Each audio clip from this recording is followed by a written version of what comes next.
अगर आपका NTPC 12th level का एग्ज़ाम 7 मई से स्टार्ट होने वाला है तो इस क्लास से कम सभी सेट में आपको 4 से 5 क्वेश्चन मिल जाएंगे और साथ में आपको मिलेगा कि किस तरीके से एग्ज़ाम में क्वेश्चन को लगाना चाहिए। लगभग इसमें हमने हर एक चैप्टर से जो जो क्वेश्चन आपके एग्ज़ाम में बार बार रिपीट हो रहे हैं एनटीपीसी में, उन सभी क्वेश्चनों को यहाँ पे लिया गया है। तो स्टार्ट करते हैं आज के पहले क्वेश्चन से। अगर आपको वीडियो अच्छी लगती है तो वीडियो को लाइक करेंगे और शेयर करेंगे। पहला क्वेश्चन जो है वो एज का क्वेश्चन है। इस बार आपके एग्जाम में लगभग 5-6 क्वेश्चन इस पैटर्न पे दिया गया था एनटीपीसी 2026 वाले में। तो क्वेश्चन में देखिए क्या दिया हुआ है आपके सामने, एक बार ध्यान से सभी लोग देखेंगे। कैसा है क्वेश्चन की वर्तमान में वनराज की आयु जो है उसके पुत्र की आयु की 3 गुनी है। यानी वनराज है, उसका पुत्र यानी उसका सन मान लेते हैं, इससे 3 गुनी आयु है इसकी, इसके बेटे से। ये क्वेश्चन में कह रहा है उसकी पत्नी की जो आयु है, उसकी पत्नी की जो आयु है उसके पुत्र से 3 वर्ष छोटी है, यानी इससे 3 वर्ष छोटी है। एक यूनिट है तो इससे 3 वर्ष छोटा है, ये क्वेश्चन में कहना चाह रहा है। वैसे तो ये पॉसिबल नहीं है लेकिन क्वेश्चन में दिया तो उसको मान लेते हैं। फिर क्वेश्चन में क्या बोला, यदि 3 वर्ष पूर्व इन तीनों व्यक्तियों के आयु का योगफल 93 वर्ष है। 3 वर्ष पूर्व 93 वर्ष अगर तीनों का योगफल है तो अभी जो प्रेजेंट में होगा वो क्या होगा, सभी 3-3 साल बढ़ चुके होंगे, यानी कि 3-3-3 और 9 साल बढ़ गए होंगे। तो इन तीनों का मिला कितना हो जाएगा, तो बोलेंगे 102 हो गया। 102 कहां से आ गया हमारे पास, देखिए 3 9 जोड़ देंगे हमारे पास 93 में 7 और 2 9, यानी कि हमारे पास 102 हो जाएगा। यहां से यूनिट देखें तो 3 1 4 और 1 5, 5 यूनिट की जो वैल्यू है वो हमारे पास, ये 3 इसमें जुड़ जाएगा तो 105 हो जाएगा। क्योंकि ये यूनिट था, ये ईयर में दिया था, तो एक यूनिट की जो वैल्यू हमारे पास 5 से कट जाएगा, 21 आ जाएगा। क्वेश्चन में आपसे पूछा गया था वनराज की वर्तमान आयु, तो 3 यूनिट की वैल्यू 21 गुणे 3 हमारे पास कितना आ जाएगा, 63 आ जाएगा। सिर्फ इतना ही करना था, इसमें किसी भी तरीके का एक्स वाई जेड मानने की जरूरत नहीं है। बहुत ही कॉमन क्वेश्चन था और ऐसा एग्जाम में आपको मिलेगा। ठीक है, रिपीट होने के पूरे पूरे चांस है, ध्यान रखेंगे इस वाले क्वेश्चन को। चलिए दूसरा क्वेश्चन देखते हैं कि एक क्वेश्चन का पैटर्न ये भी आपके एग्जाम में दिया गया था। वर्तमान से 4 वर्ष पूर्व अमित, भरत और चित्रा की औसत आयु 36 वर्ष थी। वर्तमान से 4 साल पहले है, यानी 4 साल पहले 36 साल है, यानी अभी जो होगा औसत आयु वो 4 साल बाद की बात हो रही है, यानी प्रेजेंट में बात हो रही है, तो 40 साल होगा। कितने लोग हैं इसमें, 3 लोग हैं। तीनों लोगों का एज औसत आयु 40 है, तो तीनों का सम कितना होगा, 120 होगा। 120 किनका होगा, इन तीनों लोगों का मिला के 120 अभी प्रेजेंट में होगा।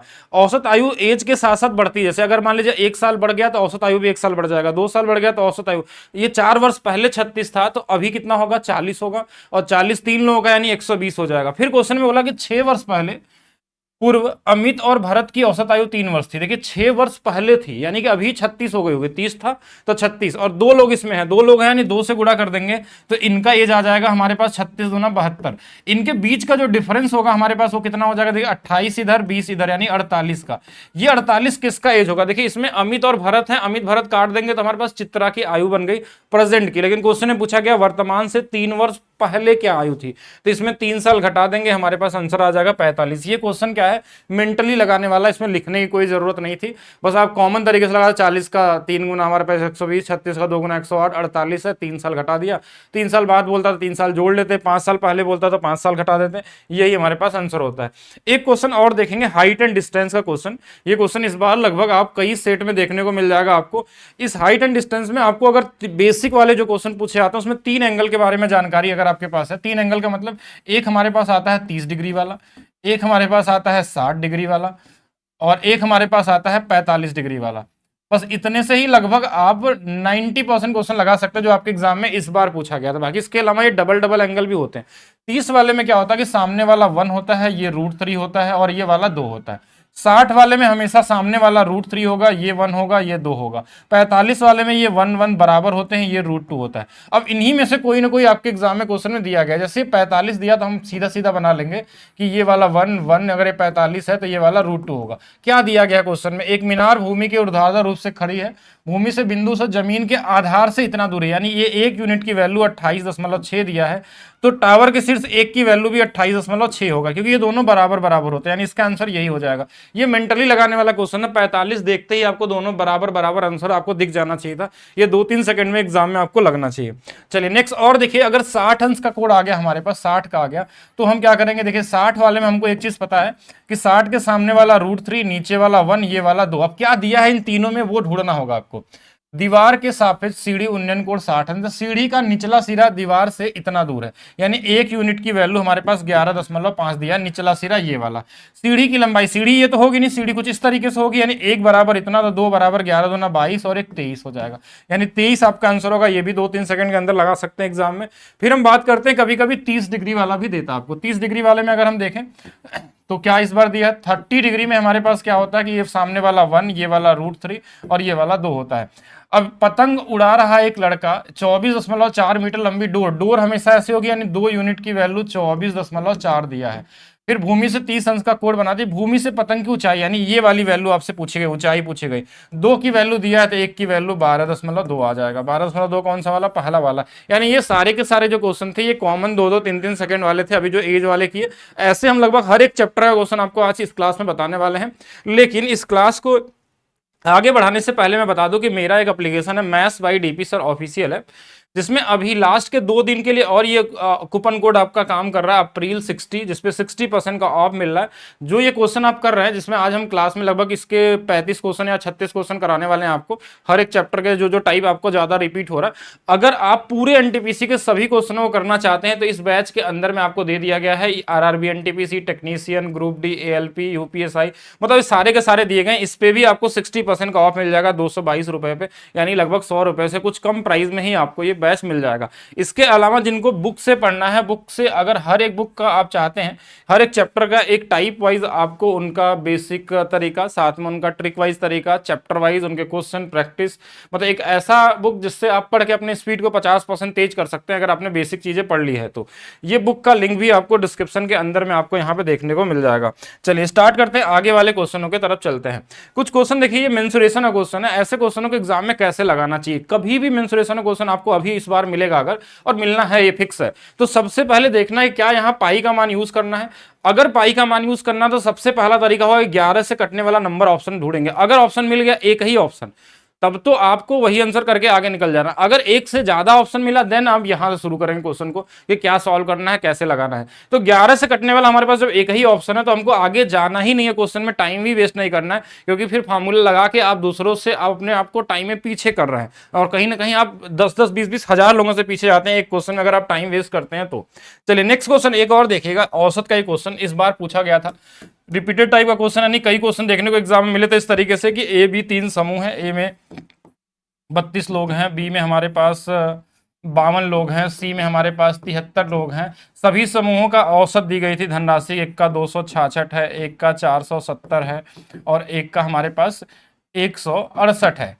अब इनमें सब में देखिए हम क्या करेंगे कि अगर हमको यूनिट डिजिट अलग अलग दिख रहा है तो हम यूनिट डिजिट लगाने की कोशिश करेंगे। जैसे क्वेश्चन में क्या हुआ कि इन सबका देखिए 2, 2, 4, 3, 7, लास्ट में 7 आएगा। इनका देखा जाए, इनकी औसत वैल्यू आपसे पूछी गई है, तो 6 दूना 12, यहाँ 2 यूनिट डिजिट आएगा, यहाँ पे 0 आएगा, यहाँ पे 8 × 3 24, 4 आ जाएगा, 4, 2, 6, लास्ट में 6 आएगा। इधर हमको 7x यानी कि 7 से भाग देने पे 6 कब कब आ सकता है।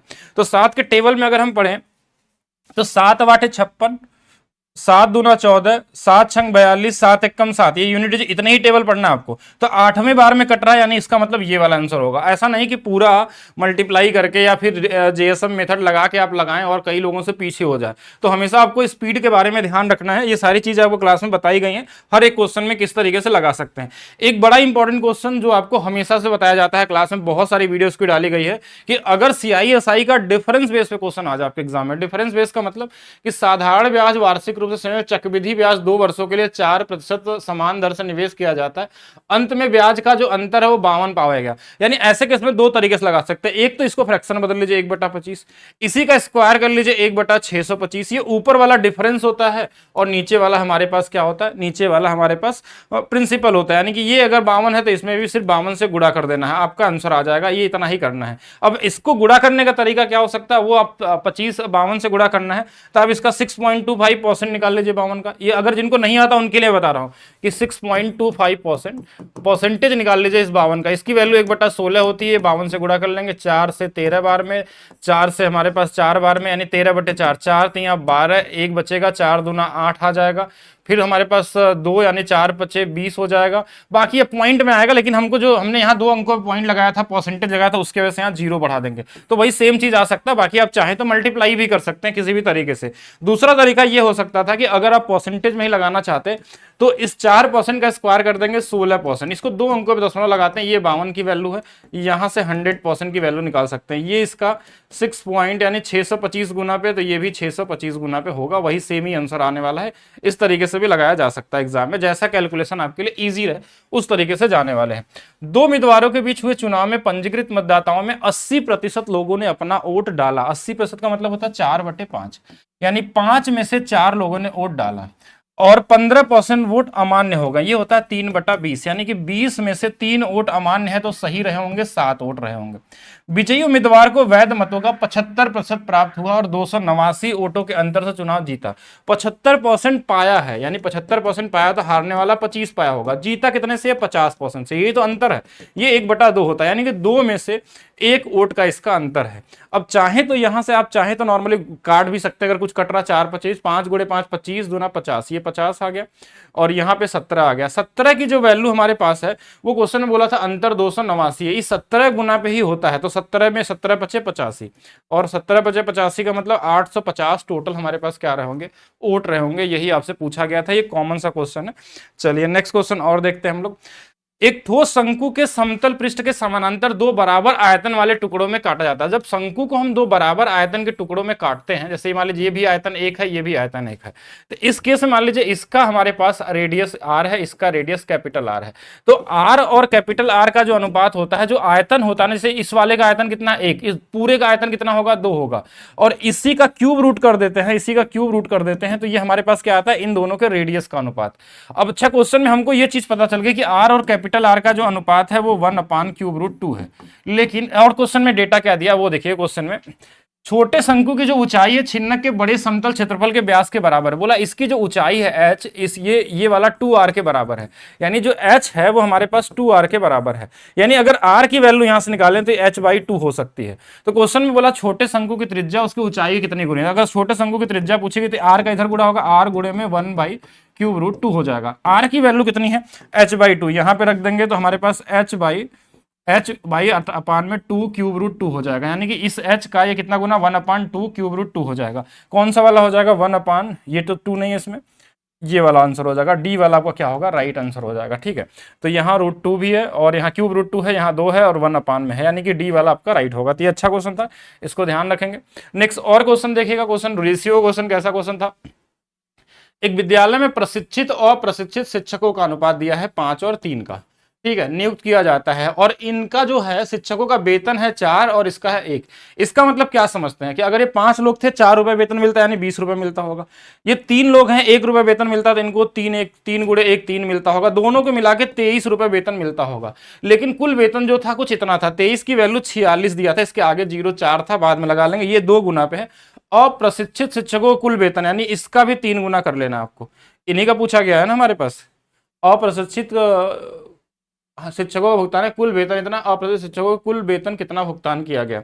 हाँ तो ठीक है, यहाँ से ठीक है, तो ये 2 गुना पे, इसमें भी 2 गुना कर लेंगे 6, बाकी 4 जीरो यहाँ भी लगा लेंगे, इधर जो 4 जीरो था, तो हमारे पास आंसर कितना हो जाएगा? 60,000 आपका राइट आंसर होगा। तो ये भी कॉमन क्वेश्चन था, एग्जाम में पूछे जा रहे हैं, ये बड़ा इंपॉर्टेंट क्वेश्चन है, very very important.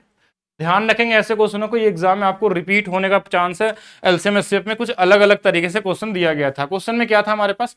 P Q R 3 धन पूर्णांक है और पी क्यू का महत्तम समापवर्तक, यानी पी और क्यू का जो महत्तम समापवर्तक हमारे पास है वो 15 दिया था। फिर क्यू और आर का जो महत्तम समापवर्तक 10 दिया था, आर और पी का जो महत्तम समापवर्तक वो 5 दिया गया था। अब ऐसे केस में हमको पी क्यू का मान निकालना होता है, पी क्यू और आर का मान आपसे पूछा जाता है एग्जाम में, क्योंकि इनका गुणनफल बोला गया है, साथ में इनका न्यूनतम वैल्यू आपको निकालना होता है। अगर न्यूनतम वैल्यू निकालनी, अगर ये एचसीएफ दिया तो इनका आप एलसीएम निकाल लीजिए। देखिए एलसीएम क्या होगा? 15 और 10 का जो एलसीएम होगा 30 हो जाएगा। बोलेंगे 30 कैसे? देखिए इससे भी कट रहा है, इससे भी कट रहा है, यानी इसमें दोनों में कॉमन क्या है? तो बोलेंगे क्यू कॉमन, यानी क्यू की वैल्यू 30 आ गई। अच्छा, फिर इन दोनों में अगर देखें इनका एलसीएम निकालेंगे, 10 और 5 में एलसीएम 10 ही आने वाला है, इसमें कॉमन क्या है? आर, तो आर की वैल्यू 10 आ गई। ऐसे हम इनका एलसीएम निकालने 15 और 5 का, तो इसका 15 ही रहेगा, और इसमें पी कॉमन था, यानी इसकी वैल्यू 15 आ गई। बस इन तीनों गुणा कर लेना, 15 × 45 और एक जीरो और लग गया 45, तो आपका क्या होगा यहाँ पे राइट आंसर होगा, अगर मिनिमम वैल्यू की बात करें तो। बाकी अगर बोलेंगे क्या इसका मान यही फिक्स होगा, तो ऐसा कुछ नहीं है, इसके बहुत सारे मान पॉसिबल हो सकते हैं जहां पे इनके एचसीएफ ये आ सकते हैं, लेकिन हम मिनिमम वैल्यू की बात करते हैं तो इनका एलसीएम लेकर निकाल सकते हैं, और क्वेश्चन में मिनिमम ही पूछा जाएगा, क्योंकि इसके मान निकालने जाएंगे तो बहुत सारे मान हो सकते हैं एग्जाम में, और अच्छा क्वेश्चन है, मैक्सिमम लोग नहीं लगा पाते हैं एग्जाम में, ध्यान रखिएगा ऐसे क्वेश्चन होगा। एक और क्वेश्चन देखिएगा, थोड़ा सा अपडेटेड टाइप का क्वेश्चन आपको एग्जाम पूछा गया, लेकिन बहुत मुश्किल नहीं था, कॉमन क्वेश्चन था टाइम एंड वर्क से। ए बी और सी मिलकर एक निश्चित कार्य को, ए बी और सी मिलकर किसी निश्चित कार्य को 36 दिनों में पूरा करते हैं, बी और सी उसी कार्य को 48 दिनों में पूरा करते हैं। इन दोनों का एलसीएम अगर ले लें हम लोग, इन दोनों का एलसीएम ले लेते हैं तो 36 48 में 144 ले लेते हैं, 48 यानी कि 4 8 गुणे 3 24, 3 बार में, 36 से 4 बार में। अब इससे पता चल गया कि बी और सी की जो क्षमता है वो 3 अगर है तो ए की क्षमता कितनी है, 1 है, ऐसा हमको पता चल सकता है। ठीक है, ये हम बता सकते हैं कि हाँ ये इसकी क्षमता 3 होगा, इसकी 1 होगी, ये डेटा निकल गया। लेकिन एक और डेटा दिया था, बी की दक्षता ए से 75% अधिक है, यानी जो बी है ए से 75% अधिक है। 75% को हम 3/4 लिखते हैं, यानी अगर ये 4 होगा तो ये 7 होगा इफिशियंसी में, तो टाइम का अनुपात इनका 4 और 7 का होने वाला है। अच्छा, एक चीज और समझिएगा, इस क्वेश्चन में आपसे पूछा क्या गया है, क्वेश्चन में पूछा गया है कि एबीसी मिलकर 15 दिनों तक कार्य करते हैं, एबीसी यानी ये 15 दिनों तक कार्य करेंगे, 15 दिनों में तो 15 चौके 60 कार्य कर लेंगे। शेष कितना कार्य बचा, तो बोलिए शेष कार्य जो होगा, शेष कार्य जो हमारे पास है, एबीसी 15 दिनों में कार्य करते हैं, तो बी अकेले कितने दिनों में, शेष कार्य बोला गया था, शेष कार्य बी अकेले दिनों में कितने करेंगे। तो पहले अगर ये शेष कार्य की बात करें तो इसमें 60 घटा लेंगे तो हमारे पास 44 घट गया, और 16 घटा देंगे हमारे पास 84 आ जाएगा। ये 84 कार्य करना है। इस 84 कार्य को बी कितने दिनों में करेगा, यही पूछा गया है क्वेश्चन में कि इसको बी कितने दिनों में करेगा, लेकिन हमको बी की क्षमता यहां कहीं दिख नहीं रही है, और इनसे कंपेयर करने जाएंगे तो टाइम ज्यादा लगेगा, तो हमको ए की क्षमता बताना, ए का काम करवा लेते हैं। अगर मान लीजिए ए को करना होता इस 84 काम को, तो हमें ए से भाग देते, एक की क्षमता से इसका 84 दिन आता। ये काम आंसर नहीं है, ये आपका क्या है, ए के हिसाब से एक शेष कार्य 84 दिनों में करेगा, लेकिन ए की जो वैल्यू है ना, 7 यूनिट की वैल्यू 84 है, तो बोलेंगे ये इससे 12 गुना पे है। देखिए 12 सत्ते 84, तो ये भी अगर बी का निकालना हो तो ये भी 12 गुना पे 12 चौक 48, यानी जो बी करने वाला है उसको 48 दिन में कर सकता है। कितने दिनों में, 48। अब यहां पे अगर हम चाहें तो एफिशिएंसी को बराबर करके निकालने की कोशिश करेंगे, आ जाएगा, लेकिन टाइम वेस्ट करने से बढ़िया कि ए की वैल्यू निकाली, और हमको इन दोनों का जो अनुपात दिया टाइम का, तो उसके हिसाब से हम निकाल सकते हैं शेष कार्य करने में कितना समय लगने वाला। अच्छा क्वेश्चन है, चलिए नेक्स्ट क्वेश्चन देखेंगे। अब जैसे इस क्वेश्चन में एक चीज का ध्यान रखना कि अगर पाई का मान 22/7 दिया तो सबसे पहले 11 से कटने वाला नंबर देखेंगे, अगर नहीं होगा देन क्वेश्चन को सॉल्व करेंगे। 11 से कटने वाला नंबर देखिए 4 0 और 1 5, ये हो गया। 6 4 10 और 10 3 13, ये नहीं आने वाला है। ऐसे इनको भी चेक कर लेते हैं, 6 और 1 7 हो जाएगा, 4 4 8 3 11, ये भी नहीं आने वाला है। यहाँ पे देखेंगे 6 4 10 और 10 ही रहने वाला है। यहाँ पे हमारे पास 3 1 4 और 4 8, ये भी नहीं होने वाला। 4 4 8 1 9, 6 3 9, 9 में से 9 कट गया, यानी डी वाला। अगर एक ऑप्शन है तो फिर आपको क्वेश्चन सॉल्व नहीं करना है। अगर एक से ज्यादा ऑप्शन 11 से कटने वाला, देन आप क्वेश्चन को यहां से शुरू करेंगे, जो भी पूछा गया है वो निकाल सकते हैं। बहुत कॉमन सा क्वेश्चन, अगर लगाना चाहे तो शंकु में जो मैक्सिमम जो गोला होता है, ध्यान रखिएगा, मैक्सिमम गोला का आपसे क्या पूछा गया है, क्या पूछा गया, आयतन निकालना। तो इसको 2D मान के लगाना। जैसे मान लीजिए एक ट्रायंगल है, इसमें मैक्सिमम गोला जो होगा, आर की जो वैल्यू होती है वो डेल्टा बाई एस होती है, अंत त्रिज्या जो निकालते हैं। अब डेल्टा का मतलब देखिए, इस क्वेश्चन में हमारे पास क्या दिया गया था, आधार की त्रिज्या दी गई है, यानी कि यहां से लेके यहां तक 42√3 दिया हुआ है, तो ये भी 42√3 होगा, 42√3 होगा। अच्छा, ये तो हमारे पास बराबर बराबर हो गया, और साथ में क्या बोला, तिर्रे को चाहिए आधार के व्यास के बराबर, तो ये जितना होगा उतना, ये देखिए 42 42 84√3 ये होगा, और 84√3 ये भी होगा। अब इससे पता चल गया कि ये तीनों जो है ना भुजाएं क्या है, वो बराबर बराबर है, तो ये एक समबाहु त्रिभुज बनेगा। और समबाहु त्रिभुज में ये नहीं लगाना, ये लगा देना कि a अपान में हमारे पास 2√3 होता है, यानी a की वैल्यू अगर 84√3 है तो इसमें 2√3 से बस भाग दे देना। ये इससे कट गया, 2 से कट जाएगा, हमारे पास कितना आ जाएगा, 42 आ जाएगा। यानी इसका जो अंदर गोले की त्रिज्या है ना, वो भी 42 आ जाने वाली है। 42 आ गई तो आप इस तरीके से लगा सकते हैं, 4/3 22/7 42 गुणे में 42 गुणे में 42। लेकिन इतना करने का मतलब क्या है, इतना करने में टाइम वेस्ट करेंगे, लेकिन आएगा आंसर उतना ही। लेकिन अगर हमारा पाई से एक ही आंसर कट रहा है, क्योंकि 22 से गुणा कर रहे हैं, तो हमको ये सब करने की जरूरत नहीं है। ये कॉन्सेप्ट आपको पता होना चाहिए। अगर ये मान लीजिए बराबर बराबर नहीं होते तीनों, तो ये छोटा वाला फार्मूला भी काम नहीं करता, फिर आपको पूरे एरिया निकालना पड़ता है इसका, फिर सेमी पेरीमीटर से डिवाइड करना होता, और एक टाइम टेकन क्वेश्चन हो जाता। तो इससे बेहतर क्या था, 11 से डिविजिबिलिटी रूल।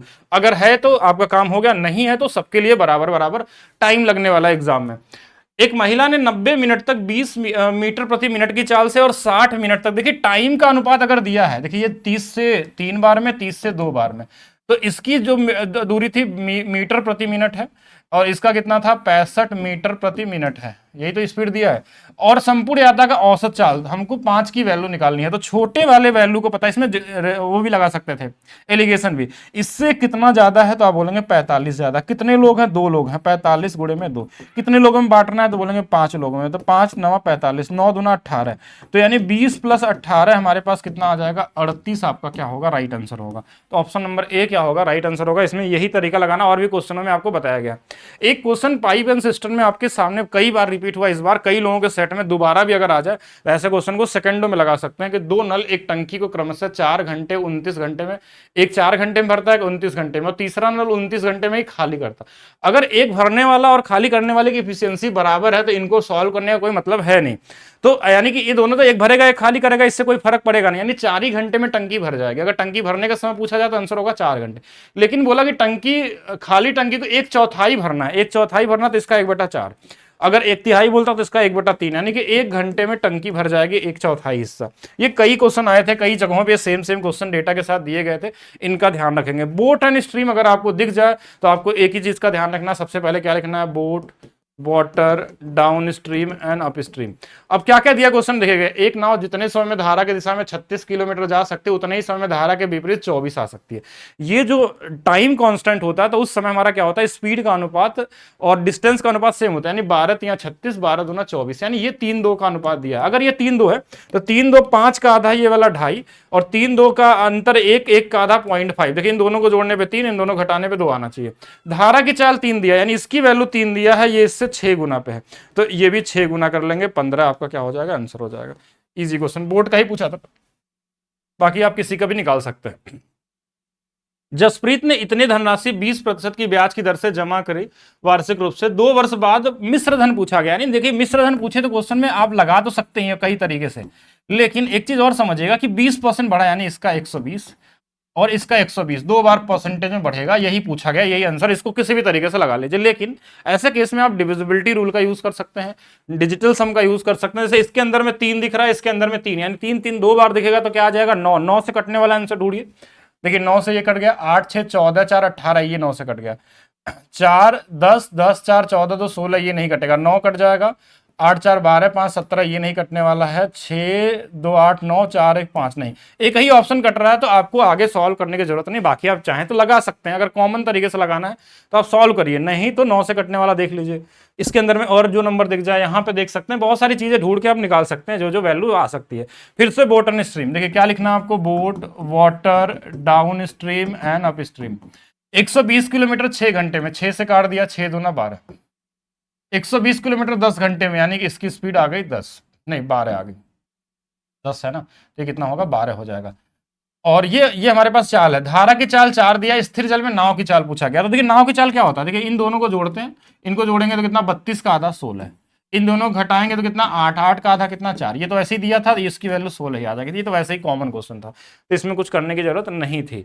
मान लीजिए सी एक वृत्त है, वृत्त का नाम दिया है सी, हमने सी ऐसे बना लिया, ये वृत्त है जिसका केंद्र हमारे पास ओ दिया हुआ है, ए बी जो है सी पे लघु चाप है। चाप क्या होता है, आर्क जो होता है, ऐसे मान लीजिए कहीं बना सकते हैं कि ए बी हमारे पास है, ए बी के कहीं भी नाम रख सकते हैं, और ये वाला को हम आर्क बोलते हैं, यहां से यहां तक आर्क।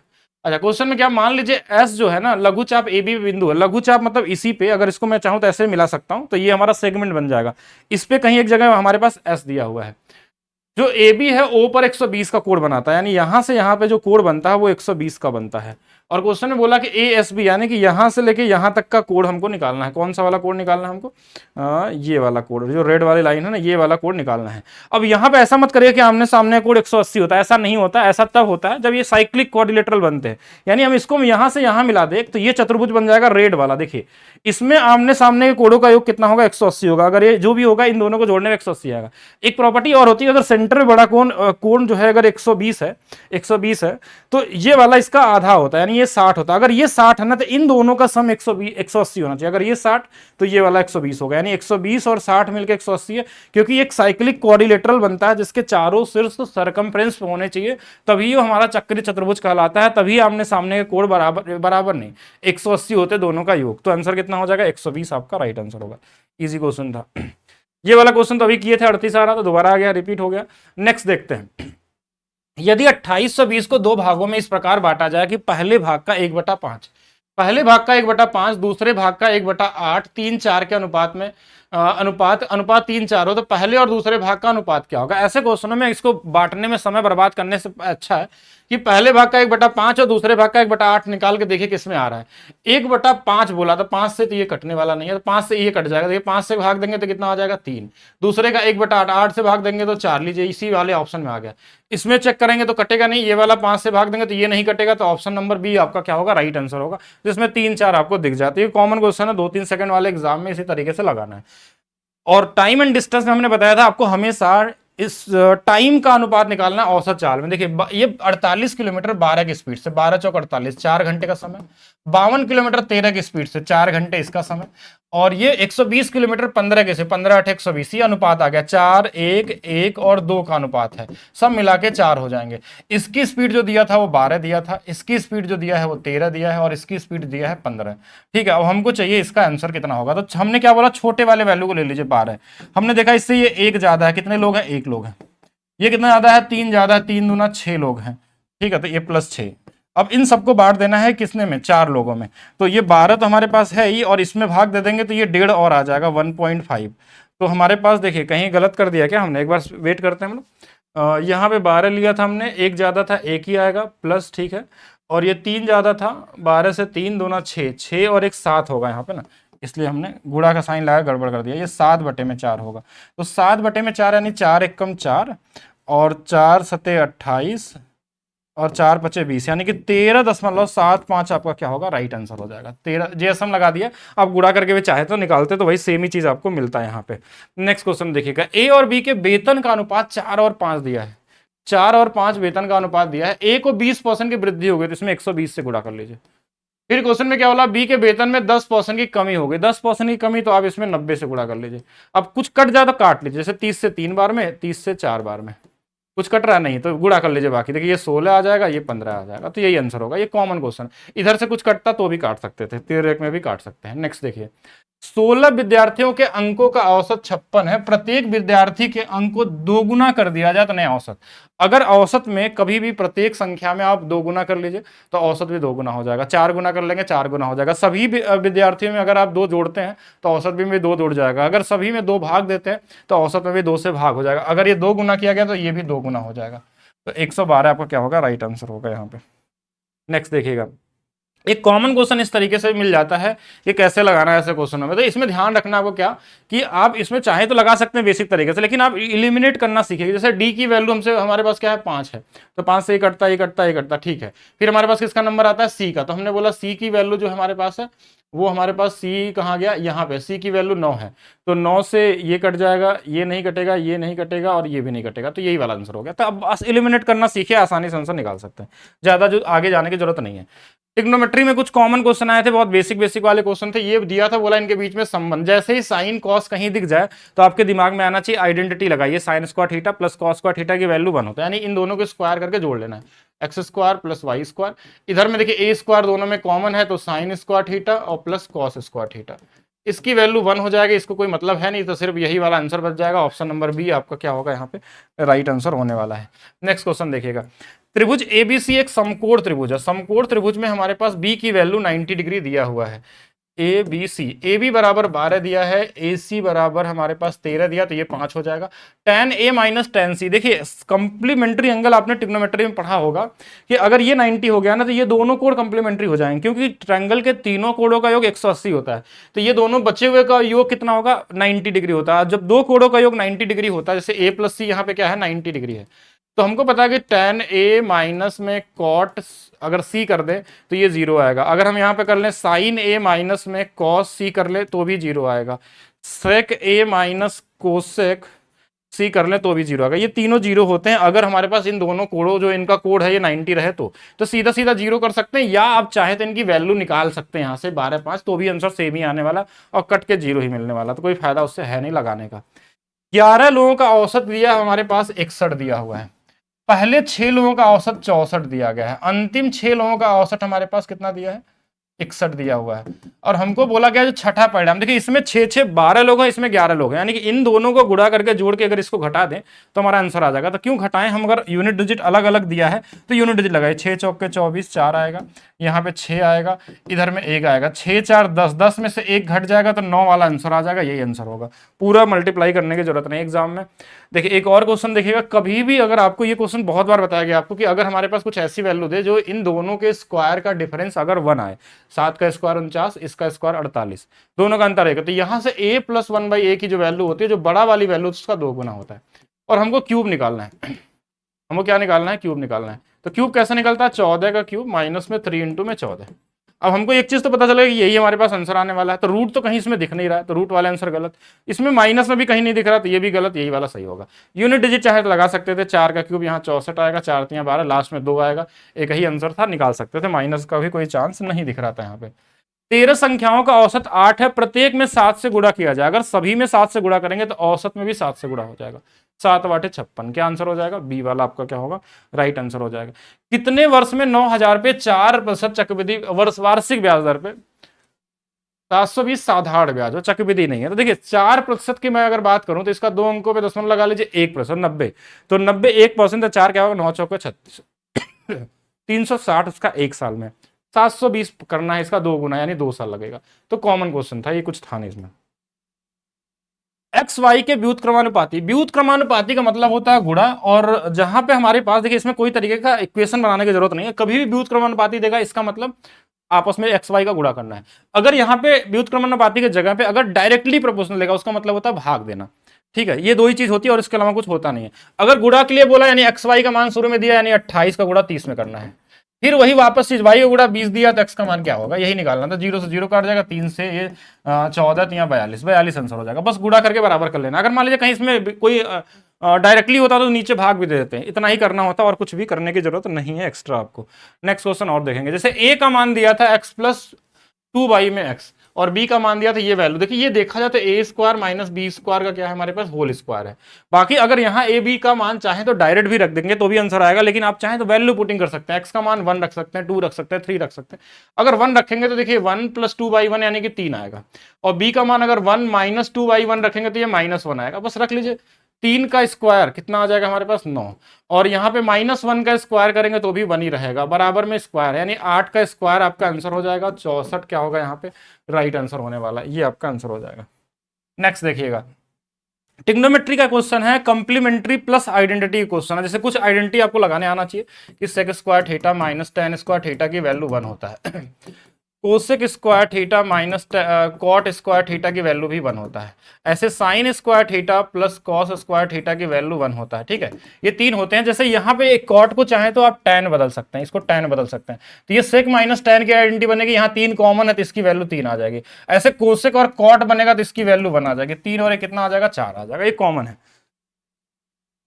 कुछ क्वेश्चन और ही कॉमन दिए थे, यानी जिसमें कुछ भी नहीं करना था कि अब यहाँ साइन की वैल्यू दिया है और यहाँ वैल्यू रख देनी है। देखिए कॉमन क्वेश्चन है, 11, अगर इसकी वैल्यू मैं 5/3 रखूंगा तो 3 से 3 कट जाएगा, 11 5 16 आ जाएगा, सीधा 16 लिख दीजिए। नीचे में हमारे पास क्या होगा, इसकी वैल्यू 3/5 है, 5 से 5 कट जाएगा, 4 में से 3 गया 1 आ जाएगा, तो आंसर कितना आ जाएगा, 4 आ जाएगा।